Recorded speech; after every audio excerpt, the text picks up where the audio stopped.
بسم اللہ الرحمن الرحیم۔ السلام علیکم۔ درباری ٹی وی یوٹیوب چینل پر آپ سب کو خوش آمدید کہتے ہیں۔ آج کا واقعہ ایک کم سن لڑکی کی زندگی کا سچا واقعہ ہے، جسے سن کر آپ لوگ نہ صرف حیران رہ جائیں گے بلکہ اس سوچ میں پڑ جائیں گے کہ کس پر بھروسہ کیا جائے اور کس پر نہ کیا جائے۔ افسوس کے ساتھ کہنا پڑتا ہے کہ ہمارے آج کے معاشرے میں اس طرح کے کیسز بہت زیادہ آ رہے ہیں، لیکن میں نے اپنی زندگی میں اس طرح کے ہزاروں کیس سنے ہوں گے، اور نہ جانے کیوں اس لڑکی کی کہانی سن کر میری آنکھوں میں بھی آنسو آ گئے۔ میں ایک اسکول میں ٹیچر تھا اور وہاں پر پڑھایا کرتا تھا۔ میرے سامنے والے گھر میں ہی ایک لڑکی رہتی تھی جو اسی اسکول میں جایا کرتی تھی جہاں پر میں پڑھاتا تھا، پر اسے کھیلوں میں حصہ لینے کا کوئی شوق نہیں تھا، اس لیے میں اس کے ساتھ کوئی بات چیت نہیں کرتا تھا۔ میرا طریقہ تھا کہ میں اپنے اسٹوڈنٹس کے ساتھ بہت اچھے طریقے سے پیش آتا تھا اور ان کو بہت ہی نارمل محسوس کرواتا تھا۔ میں اکیلا رہتا تھا، اس لیے محلے والوں سے میری زیادہ سلام دعا نہیں تھی۔ محلے کے مردوں کے ساتھ سلام دعا ہو جاتی تھی جب ہم مسجد میں نماز پڑھنے کے لیے جایا کرتے تھے، پر میرے سامنے رہنے والے یہ لوگ بہت اچھے تھے، کبھی کبھی میرے لیے کھانے پینے کی چیزیں بھیج دیتے۔ ایک دن کچھ ایسا ہوا کہ میں حیران رہ گیا۔ یہ لڑکی بھاگ کر میرے پاس آئی اور اس نے کہا کہ میری امی پھسل کر گر گئی ہے، میرا چھوٹا بھائی بھی رو رہا ہے اور بابا فون نہیں اٹھا رہے، پلیز آپ ہماری مدد کریں۔ وہ بھی بہت زیادہ ڈری ہوئی تھی اور اس کی عمر بہت کم تھی۔ میں نے کہا کہ فکر نہیں کرو۔ میں اس کے گھر میں گیا۔ اس کا چھوٹا بھائی 1.5 سال کا تھا، وہ واقعی بری طرح رو رہا تھا اور اس کی ماں بے ہوش پڑی ہوئی تھی۔ میں نے بچے کو اٹھا کر بچی کے حوالے کیا اور کہا کہ اس کو جلدی جلدی کھانے کے لیے کوئی چیز دو۔ میں نے ایمرجنسی والوں کو کال کر دی اور انہوں نے آ کر عورت کو چیک کیا اور اس کے بعد ہسپتال لے گئے۔ پھر میں نے بار بار اس کے شوہر کے نمبر پر کال کی، بالآخر اس نے فون اٹھا لیا۔ اس کا کہنا تھا کہ میں ایک میٹنگ میں تھا، پھر اس کو ڈائریکٹ ہاسپٹل ہی بلا لیا۔ اس نے میرا بہت شکریہ ادا کیا کہ تم نے ہماری مدد کی۔ میں نے کہا کوئی بات نہیں، یہ تو میرا فرض تھا۔ ایک دن میں اپنی کلاس لے رہا تھا جب میں نے دیکھا کہ ایک لڑکی سو رہی تھی اور اس قدر سو رہی تھی کہ اب اسے دیکھ کر ساری کلاس ہی ہنس رہی تھی اور اسے جگانے کی کوشش کی جا رہی تھی، لیکن وہ اٹھ نہیں رہی تھی۔ میں نے جا کر اس کو چیک کیا کہ بیچاری بیمار تو نہیں ہے، تو وہ ایک جھٹکے سے جاگ گئی۔ میں نے کہا کہ کیا بات ہے؟ اس کی عمر بھی کم ہی ہوگی، وہ ٹھیک طرح سے بات نہیں کر پا رہی تھی، ڈر گئی کہ شاید میں اس کو ڈانٹوں گا۔ میں نے کہا کہ بیٹا میں تمہیں ڈانٹنا نہیں چاہتا، آپ نے رات کو نیند پوری نہیں کی ہے کیا، یا آپ کی طبیعت خراب ہے؟ اگر آپ کو نیند آ رہی ہے یا آپ کی طبیعت خراب ہے تو آپ کو گھر بھیج دیتے ہیں۔ اس نے کہا نہیں ٹھیک ہے، میں ٹھیک ہوں۔ وہ اس طرح سے بول رہی تھی جیسے میں کوئی انسان نہیں بلکہ کوئی بھوت ہوں جو اسے پکڑنا چاہتا ہے اور وہ کسی بھی طرح مجھ سے جان چھڑانا چاہتی ہے۔ 2-4 دن بعد پھر سے میں نے اس لڑکی کو سوتے ہوئے دیکھا اور اس نے پھر سے نہیں بتایا کہ کیا بات ہے۔ اس کی طبیعت تو ٹھیک تھی لیکن وہ بہت ہی زیادہ تھکی ہوئی لگ رہی تھی۔ اس کی آنکھوں کے گرد ہلکے بھی تھے۔ یہ لڑکی جب میری گیمز میں حصہ لینے کے لیے آئی تھی تو بہت زیادہ خوش تھی، اسے بہت زیادہ شوق تھا۔ اس کا نام ماریا تھا اور یہ اسی لڑکی کی بیسٹ فرینڈ ہے جو سامنے والے گھر میں رہتی تھی، اور اس لڑکی کا نام سائمہ تھا۔ آج کل یہ دونوں بچیاں کافی عجیب طریقے سے پیش آ رہی تھی۔ سائمہ کے ٹیچر کا بھی کہنا تھا کہ یہ لڑکی کلاس میں سو جاتی ہے اور اچانک سے اس کی طبیعت بھی خراب ہو جاتی ہے۔ جب سے میں نے سائمہ کی ماں کی مدد کی تھی تب سے اس کے باپ کے ساتھ میری کافی سلام دعا تھی، لیکن معاملہ کوئی اتنا بھی سنجیدہ نہیں تھا کہ میں اس کے ساتھ ڈسکس کرتا۔ مجھے لگا کہ شاید بچی کی طبیعت خراب ہے، لیکن اگر بچی کی طبیعت خراب ہے تو یہ لوگ اس کو اسکول کیوں بھیج دیتے ہیں؟ اسکول بھی پیدل ہی جایا کرتی تھی۔ میں ورزش کرنے والا بندہ تھا، صبح صبح میری آنکھ کھل جاتی تھی۔ ایک دن میں نے دیکھا کہ سائمہ اسکول جا رہی تھی جبکہ ابھی صرف 6 بجے ہوئے تھے۔ میری تو عادت تھی اور ضرورت بھی کہ میں صبح صبح ہی اٹھ کے بیٹھ جایا کرتا تھا۔ اپنے گھر کی بالکنی میں کھڑا گہری گہری سانسیں لے رہا تھا جو میں نے سائمہ کو اسکول کے راستے پر جاتے ہوئے دیکھا، لیکن سردیوں کے دن تھے اور 6 بجے تو صحیح طرح سے روشنی بھی نہیں نکلتی تھی، اور سردیوں میں اسکول 8:30 بجے لگتا تھا۔ پھر یہ بچی صبح صبح اسکول یونیفارم پہن کر اسکول کی طرف کیوں جا رہی تھی؟ میں حیران رہ گیا۔ اس کے جانے کا انداز بھی بہت عجیب تھا۔ آس پاس دیکھ رہی تھی، صاف پتہ چل رہا تھا کہ چوری چوری جا رہی ہے۔ ساری زندگی میری بچوں کے ساتھ گزر رہی تھی، مجھے بچوں کے ہاؤ بھاؤ کا خوب پتہ تھا۔ بچے اپنے جذبات چھپا نہیں پاتے، ان کے اندر وہ زمانے کی سختی نہیں ہوتی ہے کہ وہ اندر کچھ اور رکھے اور چہرے پر کچھ اور دکھائیں۔ ان کے دل میں جو ہوتا ہے چہرے پر وہی نظر آتا ہے۔ بچی تو وہاں سے چلی گئی اور میں سوچتا رہ گیا کہ اتنی صبح کہاں جا رہی ہے، کہیں اسکول والوں نے ٹائم بدل تو نہیں دیا تھا، کیونکہ یہ اسکول والے بار بار وقت بدلتے بھی رہتے تھے، اور ابھی تو سردی آئی تھی تو گرمیوں کے وقت کو سردیوں کے وقت میں تبدیل کر دیا گیا تھا۔ گرمیوں میں بچوں کو جلدی بلا لیا جاتا ہے کیونکہ دوپہر میں گرمی زیادہ ہو جاتی ہے، لیکن سردیوں میں کیونکہ صبح روشنی دیر سے ہوتی ہے اس لیے اسکول 8:30 بجے تک ہی لگتے ہیں، اور چھٹی 2 بجے بھی ہو جائے تو کوئی مسئلہ نہیں ہوتا۔ میں چوکی دار کے پاس گیا اور میں نے کہا کہ اسکول کتنے بجے کھولتے ہیں؟ چوکی دار نے منہ میں سگریٹ ڈالی ہوئی تھی، عجیب سا انسان لگ رہا تھا۔ میری پہلے تو اس نے بات ہی نہیں سنی۔ میں نے کہا کہ کیا ہو گیا، نشے میں تو نہیں ہو؟ جناب اسکول کتنے بجے کھلتا ہے؟ اس نے کہا جی 8:30 بجے کو لگتا ہے۔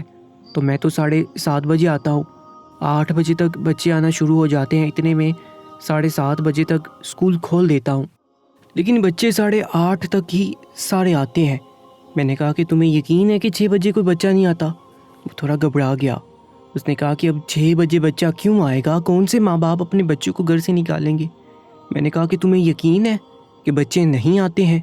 اتنی جلدی چوکی دار نے کہا کہ میں ادھر ہی بیٹھا ہوتا ہوں، میرا یہی کام ہے، اس کام کے لیے پیسے لیتا ہوں۔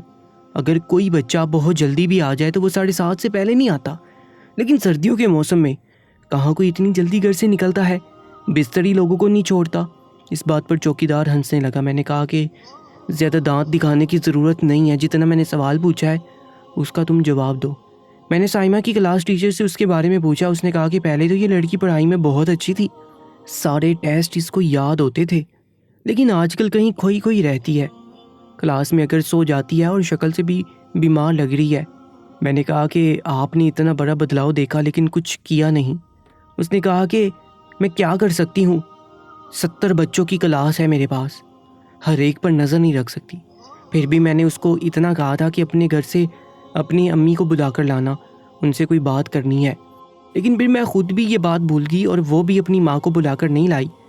میں اس معاملے پر کچھ کرنا چاہتا تھا لیکن کچھ دن اسی طرح گزر گئے، اپنی مصروفیت میں مصروف رہا۔ میری غلطی تھی، میں نے زیادہ اس بات پر دھیان نہیں دیا، لیکن اگلے دن میں نے دیکھا کہ نہ صرف سائمہ بلکہ ماریا بھی اس کے ساتھ ساتھ صبح ہی صبح گھر سے جا رہی تھی۔ جب وہ اسکول کی طرف جا رہی تھی تو کافی ڈری ہوئی لگ رہی تھی۔ دونوں بچیاں چلی گئیں تو اس کے بعد تقریباً 8 بجے سائمہ کا باپ بھی آفس جانے کے لیے نکلا۔ وہ بڑا مصروف آدمی تھا اور اس کی بیوی بھی کوئی کام کیا کرتی تھی۔ اسکول نزدیک تھا اس لیے بچی کو اکیلا ہی بھیج دیتے تھے۔ میں اس کے پاس گیا، سلام دعا کی، حال چال پوچھا۔ اس نے کہا کہ آج کل تو بڑا سخت ماحول ہے، بالکل چھٹی نہیں ملتی ہے، سوچا تھا کسی دن آپ کو دعوت پر بلاتے۔ میں نے کہا کہ نہیں۔ اس نے کہا کہ اتنی مدد کی تھی آپ نے، آپ کا شکریہ ادا کرنے کا اس سے اچھا کیا طریقہ ہوگا کہ آپ کو گھر کا کھانا کھلایا جائے، اور میری بیوی تو بہت اچھا کھانا بناتی ہے۔ اسی طرح باتیں کرنے لگا اور باتوں باتوں میں نے کہا کہ آج کل اسکول والوں نے بڑا تماشا بنایا ہے، صبح صبح بچوں کو بلا لیتے ہیں۔ میں نے جھوٹ بولا تھا کیونکہ میں بات نکلوانا چاہتا تھا۔ اس نے کہا کہ ہاں یار دیکھو نا، سردیوں میں کون 6 بجے اسکول لگاتا ہے۔ پھر میری بچی ضد کرتی ہے کہ میں جلدی نہیں جاؤں گی تو مجھے آگے سیٹ نہیں ملتی۔ میں نے اپنی سہیلی کے لیے بھی جگہ رکھنی ہوتی ہے، وہ تو صبح 6 بجے نکل جاتی ہے۔ بچے بھی عجیب ہوتے ہیں۔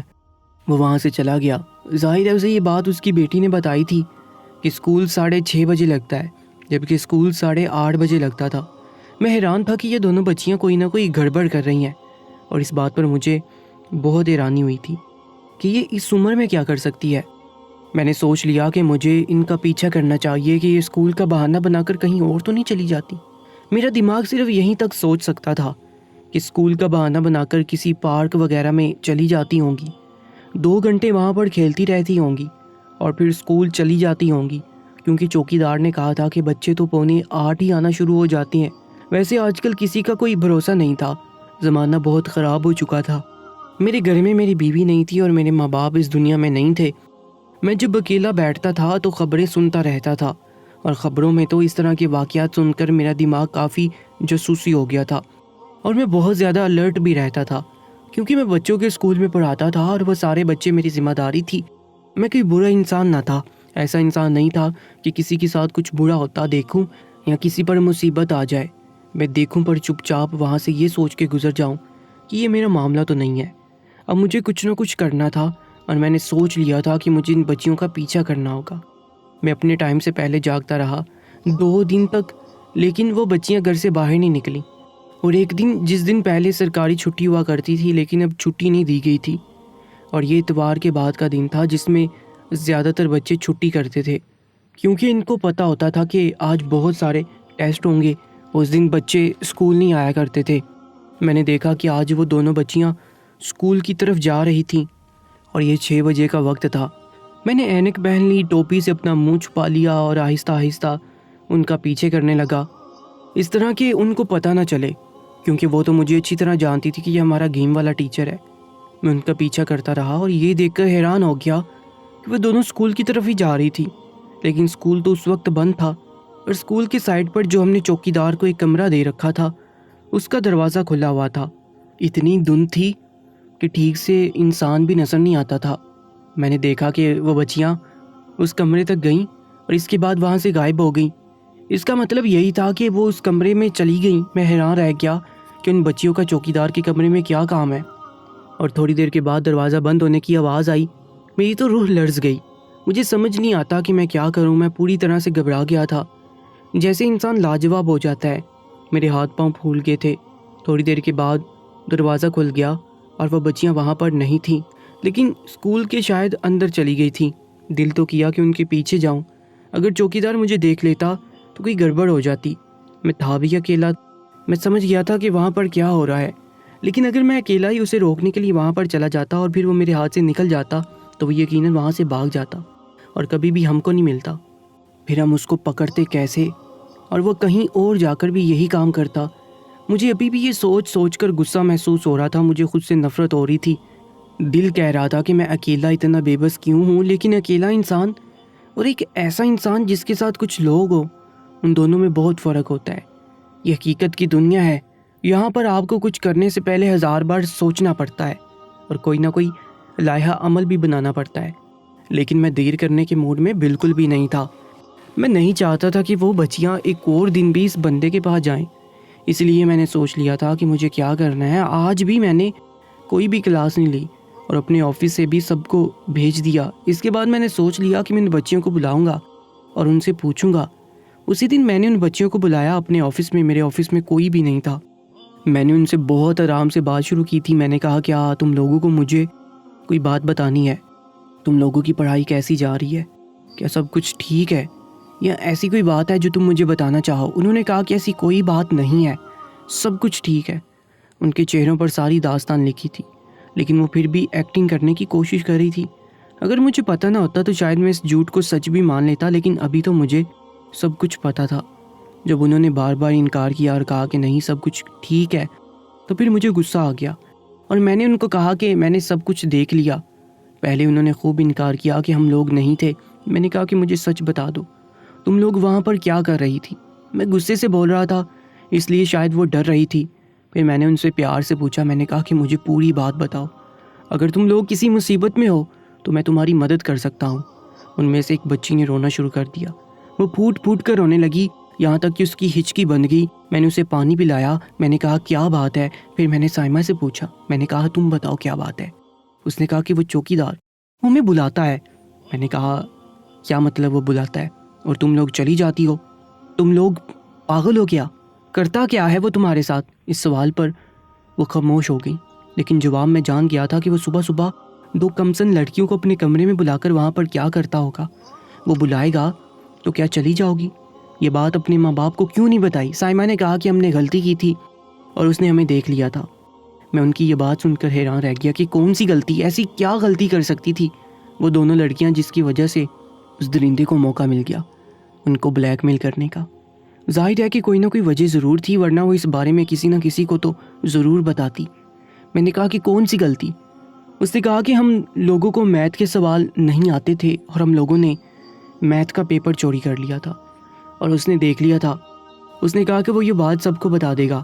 اگر ٹیچر کو پتہ چل جاتا، وہ ساری کلاس کے سامنے ہماری بے عزتی کرتی اور ہمارے ماں باپ کو پتہ چل جاتا تو وہ بھی ہم پر غصہ کرتے۔ ہم لوگ بہت زیادہ ڈر گئے تھے، ہم نہیں چاہتے تھے کہ یہ بات کسی کو پتہ چلے، نہیں تو ہماری بہت زیادہ بے عزتی ہو جانی تھی۔ اس وقت ہمارے دماغ میں کوئی بھی بات نہیں آ رہی تھی، اس نے ہمیں جیسا کہا ہم نے اس کی بات مان لی۔ میں نے اپنا سر پکڑ لیا۔ میں نے کہا کہ بے وقوف لڑکی ہو، اگر وہ یہ بات سب کو بتا دیتا تو تم لوگوں کو زیادہ سے زیادہ سزا ملتی یا ٹیچر کے سامنے تمہاری بے عزتی ہوتی، لیکن جو وہ تمہارے ساتھ کر رہا ہے اس کے بعد تمہاری زندگی برباد ہو سکتی ہے۔ اور اس نے روتے روتے کہا کہ میری زندگی برباد ہو گئی ہے۔ میرے ہاتھ پاؤں کانپ رہے تھے، غصے سے یا پھر حیرت سے یا ڈر سے، یہ نہیں بتا سکتا، لیکن میری حالت یہ سن کر اتنی بری ہو گئی تھی۔ وہ کس قسم کا درندہ صرف انسان تھا جس نے معصوم بچیوں کا فائدہ اٹھایا۔ لیکن کہانی یہاں تک نہیں تھی۔ یہ سن کر مزید حیران رہ گیا۔ انہوں نے کہا کہ اس سے پہلے بھی ایک لڑکی کو وہ صبح صبح بلایا کرتا تھا۔ اس نے ہمیں کہا تھا کہ اپنے گھر والوں سے کہنا کہ اسکول 6:30 بجے لگتا ہے اور 6 بجے تک آ جانا۔ آج کل سردیوں کا موسم ہے، وہ دن کا فائدہ اٹھا کر اپنے کمرے میں بیٹھا ہوتا ہے اور کوئی اسے دیکھ بھی نہیں سکتا۔ اس لڑکی کا نام سونیا تھا، اس کو بھی یہ ایسے ہی بلایا کرتا تھا اور 2 ہفتے کے بعد اس نے خودکشی کر لی تھی۔ وہ ہماری دوست نہیں تھی، لیکن وہ بھی اسی طرح ہماری طرح ہی ڈری رہتی تھی اور اس کی عادت بھی ہماری جیسی ہوگی تھی۔ اور ہمارا بھی دل کرتا ہے کہ ہم اپنی جان لے لیں۔ ہم نے اپنے ماں باپ سے جھوٹ بولا ہے، اب اگر ساری بات سامنے آ گئی تو ہمارے ماں باپ بھی ہمیں معاف نہیں کریں گے۔ میں نے ان بچیوں کو سختی سے سمجھایا کہ اب تم لوگ اپنے گھر سے تب تک نہیں نکلو گی جب تک میں تمہیں نہیں کہوں گا۔ اس کے بعد میں نے یہ بات سائمہ کے اور دوسری لڑکیوں کے ماں باپ کو بتا دی۔ وہ لوگ حیران رہ گئے اور انہوں نے مجھے بھی ڈانٹا کہ تم نے اس بندے کو مار کیوں نہیں دیا۔ میں نے کہا کہ ہمیں اسے رنگے ہاتھوں پکڑنا ہوگا۔ اگلی صبح ہم نے ان کو کہا کہ تم لوگ جیسے پہلے جاتے تھے وہاں پر جاؤ، لیکن اس دفعہ ہم ان کے پیچھے تھے اور ہم نے پولیس کا بھی سہارا لیا ہوا تھا۔ جیسے ہی وہ لڑکیاں کمرے میں جانے لگی، ہم لوگوں نے کمرے میں گھس کر دعویٰ بول دیا اور اس چوکیدار کو مارنا شروع کر دیا، یہاں تک کہ پولیس نے آ کر ہمیں روکا۔ اس کے بعد اسے پولیس کے حوالے کر دیا گیا۔ پولیس نے بھی کہا کہ ہم کوشش کریں گے کہ آپ کی بچیوں کا نام نہیں آئے، لیکن گواہی تو دینی پڑے گی۔ اور پتہ چلا کہ وہ کوئی اتنا طاقتور آدمی نہیں تھا، اس کے آگے پیچھے کوئی بھی نہیں تھا، اور اب اس کے مقدر میں صرف سزا ہی تھی۔ اب وہ سب سے معافی مانگ رہا تھا کہ جیسے کچھ ہوا ہی نہیں ہے۔ اور یہ جان کر ہم لوگ حیران رہ گئے کہ اس کی اپنی بیٹیاں تھیں جو اس کی بیوی کے ساتھ گاؤں میں رہتی تھیں۔ پہلے اس نے کہا کہ میرے آگے پیچھے کوئی نہیں ہے، بعد میں یہ بات بھی سامنے آ گئی جس کی اپنی بیٹیاں تھیں، اور وہ دوسروں کی جوان بیٹیوں کے ساتھ اس طرح کی حرکت کیسے کر سکتا ہے۔ ہم لوگ حیران رہ گئے تھے۔ اس کے بعد 1 مہینہ ان بچیوں کو اسکول نہیں بھیجا اور ان کے ماں باپ کو مشورہ دیا کہ وہ اسکول بدلوا لیں، لیکن ان کا کہنا تھا کہ ہم اسے اسکول میں بھیج دیں گے کیونکہ آپ اسکول میں ہوتے ہیں اور ہم آپ کے سہارے ہی اپنی بچیوں کو بھیجیں گے۔ آپ نے بہت احسان کیا ہے ہمارے اوپر، نہیں تو کوئی آج کل کسی کے معاملے میں نہیں بولتا۔ میں نے گھر والوں کو بھی سمجھایا کہ اپنے بچوں کو وقت دیں، بچوں کے ساتھ اس طرح دوستی کرنی چاہیے۔ اگر ان سے کوئی غلطی ہو جائے تو وہ یہ نہیں سوچیں کہ ہم ماں باپ کو بتائیں گے تو سزا ملے گی، بلکہ وہ یہ سوچیں کہ ہم ماں باپ کو بتائیں گے تو وہ آ کے سب کچھ ٹھیک کر دیں گے۔ ماں باپ کا کہنا تھا کہ ہماری غلطی ہے کہ ہم روزگار کمانے میں لگے ہوئے تھے اور ہم نے بچی کو اس کے حال پر چھوڑا ہوا تھا۔ دوسری لڑکی کی تو ماں ہی نہیں تھی اور باپ کا کسی کے ساتھ چکر چل رہا تھا جس کے ساتھ پورا دن باتیں کرتا رہتا تھا۔ گھر میں حالات خراب ہوتے ہیں تبھی بچوں کی شخصیت میں خلا پیدا ہوتا ہے اور یہ کام کرواتا ہے اور پھر ان کی مجبوری کا کوئی اور فائدہ اٹھا لیتا ہے۔ اپنے بچوں کو بیار و مددگار نہیں چھوڑیں، ان کے اچھے دوست بنیں تاکہ وہ کسی مصیبت میں ہوں تو سب سے پہلے آپ کو بتائیں۔ ایسی ہی سچی اور سبق آموز کہانیوں کے لیے ہمارے YouTube چینل کو بھی سبسکرائب کر لیجئے گا۔ روزانہ ایک نئی سچی کہانی یہاں پر آپ کو سننے کو ملتی رہے گی۔ اپنا بہت زیادہ خیال رکھا کریں۔ اللہ نگہبان۔